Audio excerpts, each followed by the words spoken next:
Alors ça, je ne comprendrai jamais pourquoi, mais c'est le chapitre que aucun élève ne comprend.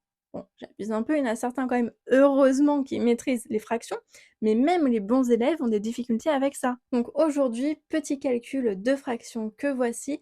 Je te laisse mettre pause si tu veux y réfléchir, et donc je te laisse me dire en commentaire quel est le résultat de cette opération, puis on corrige ensemble. Ok, on a des fractions, mais c'est pas pour autant que les priorités de calcul passent à la trappe. Au contraire, on les applique toujours. Donc, premièrement, on fait la multiplication. On s'occupe alors de 4 tiers fois 5 huitièmes. On va donc multiplier entre les numérateurs, entre les dénominateurs. On a 4 fois 5 sur 3 fois 8. Bon là, petite astuce, calculer des grands nombres, c'est toujours en kikinant, même si là, ça va, ça reste des nombres qui sont dans les tables, mais parfois vous allez avoir des nombres beaucoup plus grands.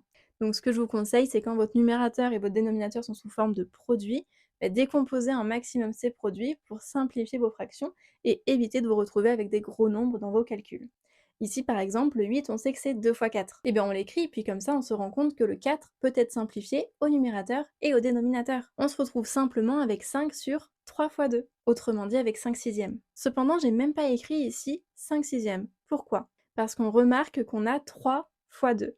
Et la fraction d'avant, c'est 2 tiers. On fait 2 tiers moins 5 sur 3 fois 2. Et donc ça nous permet de visualiser que pour avoir le même dénominateur, il suffit de multiplier la première fraction par 2 en haut et en bas. On a donc 2 fois 2 sur 3 fois 2 qui nous donne 4 sixièmes. On se retrouve avec 4 sixièmes moins 5 sixièmes, autrement dit, moins 1 sixième. Est-ce que tu avais trouvé la bonne réponse? N'hésite pas à me le dire en commentaire, et si tu as des questions, n'hésite pas non plus à me les poser. Je te dis à demain pour le prochain quiz.